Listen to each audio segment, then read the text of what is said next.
Right now, an anonymous quote from a single unnamed executive can strip tens of millions of dollars from an incoming NFL rookie before they ever put on a helmet.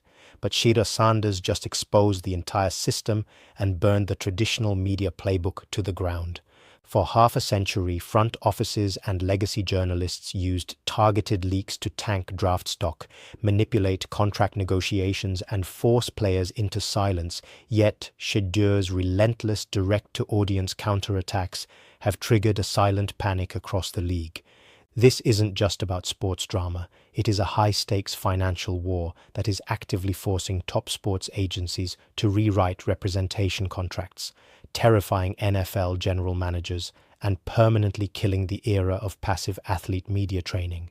In the next 20 minutes, we are tearing open the hidden mechanics of media sabotage, examining the blueprint Shedeur used to bypass publicists and break the news cycle, and revealing how this strategic shift is changing the future of modern athlete power forever. To understand why this digital counter-offensive is so revolutionary, you first have to understand the artificial constraints of modern NFL rookie contracts, where wages are strictly capped, but off-field narrative ownership remains completely unmonopolized. Ever since the collective bargaining agreement of 2011 imposed a rigid wage scale on draft picks, the physical money earned on the field became a fixed non-negotiable formula dictated strictly by draft position. Because an agent can no longer negotiate a monster baseline salary for a top pick, the battleground for a young athlete's true lifetime wealth moved entirely to off-field valuations, endorsement portfolios, and long-term leverage, areas entirely dictated by public perception. Legacy sports media historically held a total monopoly over that perception, acting as the sole gatekeepers who decided whether an incoming quarterback was framed as a generational leader or an uncoachable diva. When an insider reporter tweeted a carefully framed rumor about an athlete's work ethic or character, the media machine functioned like a financial short seller on Wall Street, deliberately driving down a player's draft stock and destroying their off-field marketability overnight. Front offices quietly loved this arrangement because a damaged public image gave them ultimate leverage during contract negotiations, allowing teams to insert behavioral clauses, withhold guaranteed money, and force young stars into subservient corporate silence.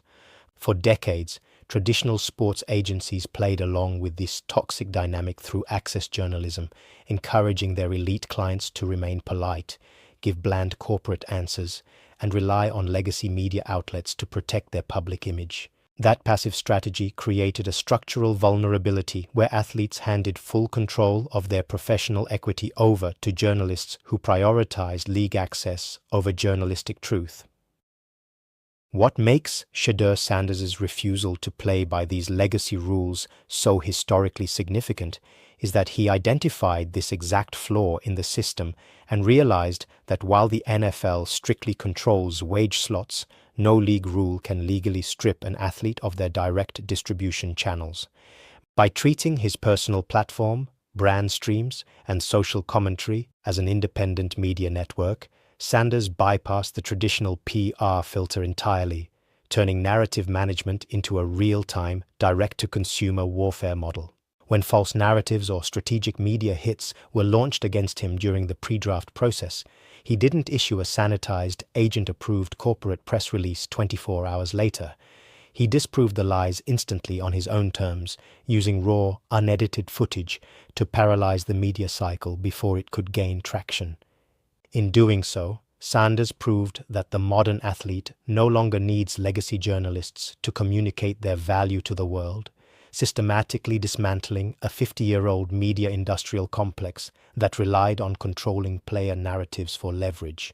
By treating narrative control as a tangible asset rather than a secondary public relations concern, he laid down the blueprint for a fundamental power shift that is fundamentally altering how future NFL stars protect their financial empires. To uncover why this power struggle exploded, you have to look behind the curtain at the covert mechanisms of anonymous source reporting, a shadow infrastructure that front offices and rival agencies have weaponized for decades. In the pressure cooker of the NFL offseason, insider journalism frequently ceases to be about objective truth and instead functions as an exchange rate for access. An insider reporter needs scoops to maintain their career velocity, while an NFL general manager or draft strategist needs public cover to manipulate player valuations without taking personal responsibility. This unholy alliance created the ultimate weapon, the character hit delivered under total anonymity. By dropping strategically placed quotes calling a young quarterback entitled, arrogant, or uncoachable, a franchise could quietly poison the well across the entire league. If a rival team was considering taking a prospect, an anonymous leaks campaign could create enough public doubt to force their owner to hesitate. If a team wanted to drop a player's draft stock so they could scoop them up lower on day 2, targeted character attacks were the most effective way to short-sell that prospect's market. For 50 years, young athletes were completely defenseless against this coordinated warfare because traditional public relations playbooks dictated that you never pick a fight with the media machine holding the ink. Shedeur Sanders permanently shattered that paradigm by exposing the transactional nature of access journalism in real time. Instead of relying on traditional publicists to issue sanitized defensive statements that take 24 hours to draft and sound like corporate apologetics, Shedeur weaponized his direct-to-consumer distribution network. When anonymous report surfaces claiming he was uncooperative or lacked professionalism in pre-draft meetings, he didn't run to an insider reporter to fight back on their terms. He went live on his own social channels, turned on his camera, and spoke directly to millions of fans without a media middleman filtering his words. The genius of this direct counterattack lies in its ability to paralyze the traditional news cycle before narrative momentum can build. When a player directly calls out "fool's gold" media narratives on an open stream, the legacy outlet is suddenly put on the defensive. They are forced to either defend an unnamed source who refuses to put their name on the record or admit that their reporting was a mouthpiece for front office leverage. By treating legacy reporters not as revered gatekeepers but as biased actors in a high-stakes business negotiation, Shedeur stripped anonymous sources of their ultimate power, total narrative impunity. This direct counter-offensive forced a seismic realization across the sports landscape. The real power of the modern athlete doesn't come from getting a favorable article written about them in a national publication. It comes from owning the actual digital infrastructure that reaches the audience directly. When an athlete can generate tens of millions of impressions on their own terms, an insider reporter's hit piece loses its status as gospel truth and is exposed for what it usually is, a calculated maneuver in a backroom corporate war. By turning the spotlight back onto the journalists and the anonymous cowardice driving the leaks, Shedeur proved that the sports media industrial complex only has power over those who agree to be quiet. The financial reverberations of this shift are now ripping through the tall glass offices of sports agencies from Los Angeles to New York, forcing a complete structural overhaul of how top athlete representation operates. For decades, the traditional agency model was built on a foundational myth that powerful sports agents maintained elite relationships with insider journalists to safeguard their clients' public image. When a character attack or negative rumor surfaced about a high-profile rookie, the agent's standard playbook was entirely defensive and deeply reactive. Agents would pick up the phone, offer an exclusive scoop on another client as trade leverage, or draft a watered-down corporate statement that took hours of legal review before being released to a media cycle that had already moved on. This approach left young athletes completely at the mercy of legacy media networks, treating image protection as a post-damage cleanup operation rather than an active, real-time strategy. Agencies essentially acted as passive firemen, trying to extinguish media blazes after millions of dollars in off-field brand equity had already burned away. What Shedeur Sanders demonstrated to the entire agency world was that the legacy model was not just outdated, but structurally negligent in the modern digital economy. By operating his personal platform as a sovereign, direct-to-consumer broadcast network, Sanders bypassed the traditional agency PR filter entirely and proved that rapid narrative neutralization generates far more financial protection than access journalism ever could.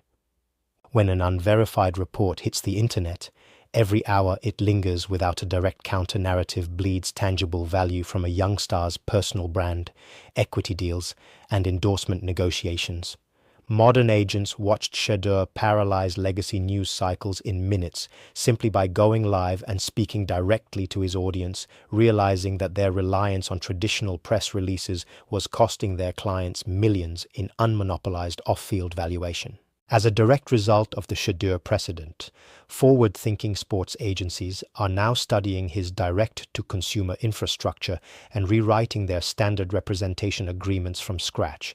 The old paradigm of advising young athletes to keep their heads down, give robotic interview answers, and let their agents manage media fallout is officially dead. Agencies are now introducing explicit narrative control clauses and social protection strategies into their client contracts, formalizing digital media sovereignty as a core contractual right.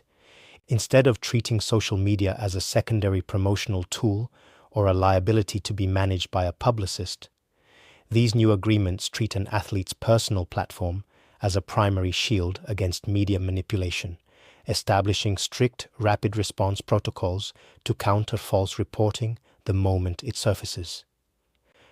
Under these revamped representation frameworks, agencies are building dedicated digital crisis response units directly into their client services. Rather than waiting for a legacy insider to fix a narrative, agencies are equipping incoming draft classes with in-house production teams, direct stream capabilities, and legal clearance frameworks designed to launch counter-attacks within minutes of a false report. Furthermore, agents are now using an athlete's direct distribution metrics as leverage during off-field business negotiations, proving to corporate sponsors that direct-to-consumer reach holds far more commercial weight than traditional sports journalism coverage. If a player owns an audience of millions that trusts their direct voice over an anonymous leak, that player retains their commercial value regardless of what an insider journalist writes on Twitter. The deep why behind this agency evolution comes down to a fundamental shift in the economics of sports representation. In an era where on-field rookie contracts are legally capped and non-negotiable under the collective bargaining agreement, an agency's true value proposition to a top draft pick is no longer their ability to calculate wage scale charts. It is their ability to defend and monetize off-field narrative equity. Agencies that continue to rely on legacy access journalism and passive crisis management are rapidly losing high-profile prospects to modern, tech-forward firms that treat direct-to-consumer authority as an essential defensive weapon. Shedeur Sanders didn't just defend his own reputation. He forced the entire sports agency industry to realize that in the modern sports landscape, media sovereignty is financial sovereignty.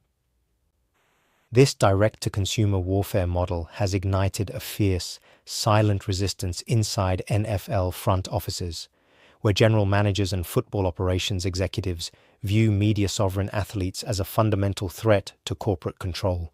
To understand the depth of this institutional pushback, you have to realize that NFL front offices are built on military-style command hierarchies. For decades, general managers relied on total control over information flows to maintain locker room discipline, protect tactical advantages, and manage public expectations. When an athlete bypasses the team's media relations department and uses their own platform to challenge leaks in real time, it paralyzes the front office's ability to engineer news cycles. Executives don't just see this as a public relations issue. They view it as an erosion of leverage that disrupts the delicate balance of organizational power. The primary battleground for this resistance is the anonymous leak, a tool front offices have historically used to control narrative velocity during contract disputes, trade talks, or draft evaluations. When a player actively calls out these backroom tactics on a live stream, it turns the spotlight directly onto team management, exposing the transactional relationship between front offices and insider journalists. GMs deeply despise this level of public transparency because it strips them of their covert tactical advantages. A front office can no longer quietly plant a negative rumor about an athlete's work ethic to lower their asking price without risking an immediate viral counteroffensive that calls out the executive by name. This dynamic introduces an unpredictable variable into team operations, forcing organizations to defend their own character assessment processes under the harsh spotlight of direct-to-audience scrutiny. Because front offices cannot legally prohibit players from owning social media accounts under the current collective bargaining agreement, league talent evaluators are aggressively adjusting their pre-draft scouting methodologies to counter this shift. Psychological evaluations and combine interviews are being overhauled to detect athletes who exhibit high degrees of narrative independence. Scouts are now specifically instructed to test how draft prospects respond to hostile, leaked reports, probing whether a player will defer to team publicists or aggressively police their own coverage on public streams. Front offices categorize media sovereign prospects as high-risk assets, fearing that an athlete who actively fights the media machine will bring unwanted operational friction, distract from team messaging, and invite relentless public debates into the locker room. Yet, the institutional resistance from front offices is creating a profound structural irony that is actively reshaping future CBA negotiations. While NFL teams publicly preach corporate conformity and unified team messaging, they simultaneously recognize that an athlete with massive independent narrative reach possesses undeniable commercial and cultural capital. As future draft classes observe this tension, incoming players are realizing that front office resistance is simply the natural byproduct of a power dynamic shifting in their favor. The deep reason why NFL front offices are fighting so hard against direct-to-consumer authority is not because it harms the game, but because it permanently dismantles the century-old power balance where the franchise owned the athlete's story, leaving teams with no choice but to adapt to a new era of player-driven media dominance. The ultimate legacy of Shedeur Sanders' refusal to play by legacy media rules is that the era of passive athlete media training is officially dead. For generations, professional sports leagues operating under traditional public relations advice preached a single uniform doctrine to young stars. Be bland, keep your head down, speak in cliches, and let the institution control the narrative. That passive strategy was designed for an era where 3 major networks and a handful of local newspapers held a total monopoly on public attention. In today's hyper-saturated, rage-bait digital media economy, following that old playbook is financial suicide. Passive compliance no longer guarantees fair coverage.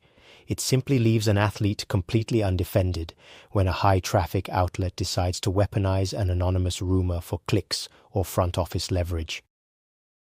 Shedeur's direct-to-consumer authority shattered that defensive mindset, proving that the modern athlete must operate as an active publisher and sovereign owner of their own digital image.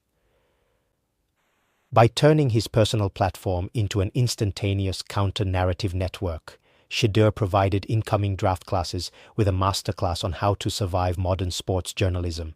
Future generations of college and professional athletes are watching this blueprint and realizing that waiting for an agent or a team's public relations director to issue a sanitized statement 24 hours after a media hit, piece drops, is an obsolete strategy. The modern audience respects authenticity, directness, and real-time clarity over polished corporate crisis management. Incoming rookies are now recognizing that building direct lines of communication with their fan base isn't just about launching lifestyle brands or posting highlights. It is an essential defensive shield that protects their market value, neutralizes backroom leaks, and preserves their leverage in an industry built on controlling player perception. The deep why behind this tectonic shift comes down to a permanent redistribution of media power. Legacy sports journalism no longer commands an exclusive monopoly over the truth. And the traditional gatekeepers who used to dictate an athlete's public worth have lost their ability to control the story without challenge. When a player possesses the distribution power to speak directly to millions of people without an intermediary filtering their voice, the dynamic between athletes' front offices and the press changes forever. Shedeur Sanders didn't just challenge a few negative headlines, he fundamentally rewrote the rules of engagement for the digital age, establishing a permanent precedent where narrative sovereignty is the ultimate form of athlete empowerment.